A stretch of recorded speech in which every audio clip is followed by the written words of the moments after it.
này phải cái gì nói này, cái này kéo ra nó biết đâu. Đấy nhá, đấy nhá. Cái xả nhám quá, cái xả yếu quá. Cái này. Lại chân đạp lên này như vào đi. Chân đạp lên này đi ô. Này rồi, người đẩy. Thế này thì lấy đâu ra xí dưới lâu. Mang lên. Ba bốn năm à. Để cho cái này. Sát được rồi nhá. Cố lên. Mang lên. Cố lên sát được rồi. Lo cái thầy lấy. Lên một xà thì không biết được đấy. Đi một cú phải đi nhiều cú mới được. Cố lên. Ôi. Sát được rồi. Ôi. Sát rồi. Ở đấy chơi tí à, chơi tí à. Bỏ rồi. Thế rồi. Thế biết Thôi thôi. Thế biết tụ ta đây còn 4 năm 4 phân. 4 phân này làm phân đấy. Hay là cho Thôi, thôi được rồi. Không thì một tí hạ đi kêu một tí. thế cũng được. Làm thế giờ làm được lâu lắm. Răn gì phải cho làm phụ đi ha. Nó còn một tơ rồi, chúng ta đang thấy thấy nó một tơ. Đó, kia phải đi chọn cái gì cho nó chưa.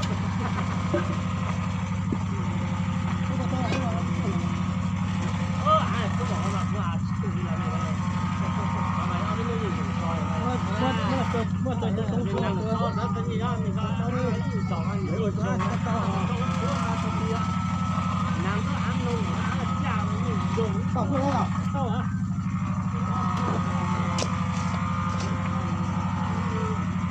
Đó thì sao mà to thì phải sát chắc on đi mới cho nó mà hỏi cho nó cháu cái nữa. Ơi.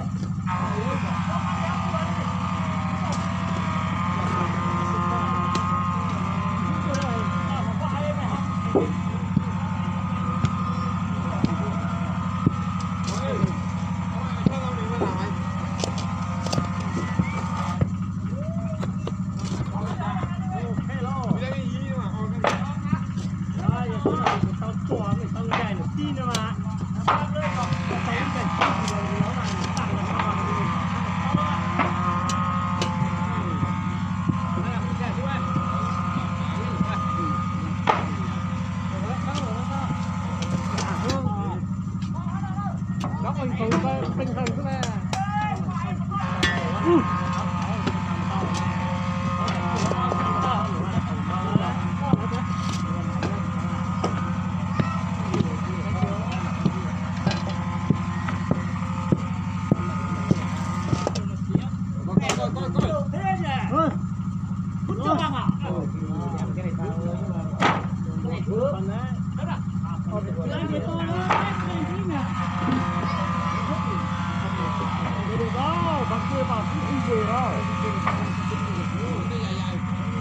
Đấy, chưa vào đâu, vô vào làm gì? Vừa.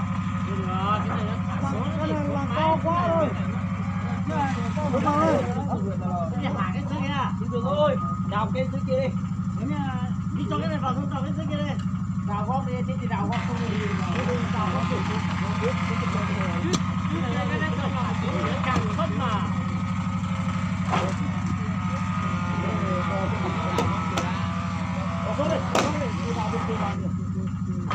Nó lại đi.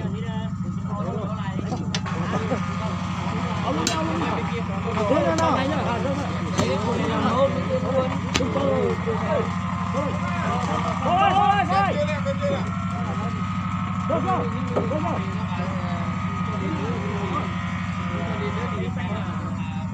Chúng con dính vào cái này chứ. Nhặt phải khăm chưa? Coi. Mấy con tăng mà nó đặt giảm. Ở đây là mấy con này thì con tổ nó ai quý rồi. Thế thì đào dưới này làm nó cái gì? Nó cứ cho nó chính ổn cái gì? Đào dưới này là nó con xuống là nó có phần này nữa. Nhưng sao quá thì phải hại quá thì đây như này thôi. Lần nữa mình chỉ còn mấy số tăng tản lên để mấy số luôn rồi còn cái số nó từng chưa.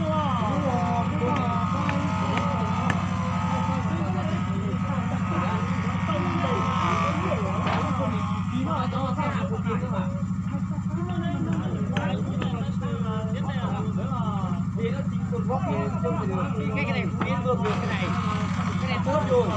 Cái nào nó cái kia được luôn. Cứ làm đấy.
Cao một tí, thấp một tí, đấy đấy.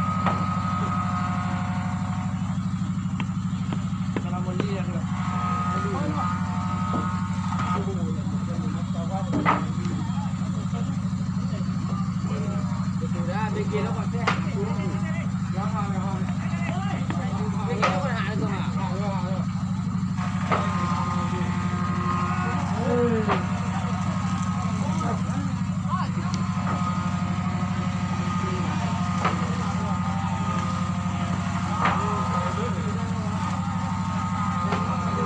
có được hai đầu thì như thế được mà chứ là hai góc bằng đầu kia ra chứ thì cái điện gì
nó có cái mua gì cái ta này trong mày có hai dây đi này cái không qua mà không này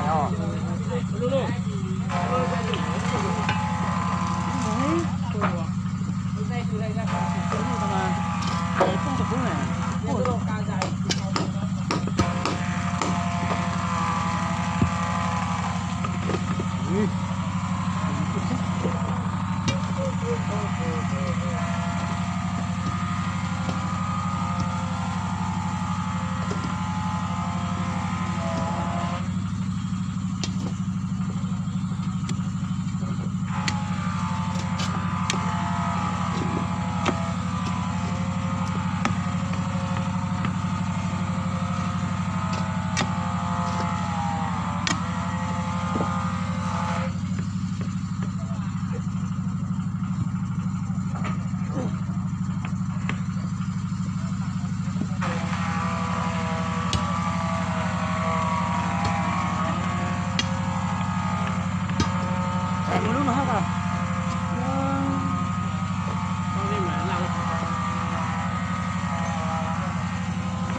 Hãy subscribe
cho kênh Ghiền Mì Gõ để không bỏ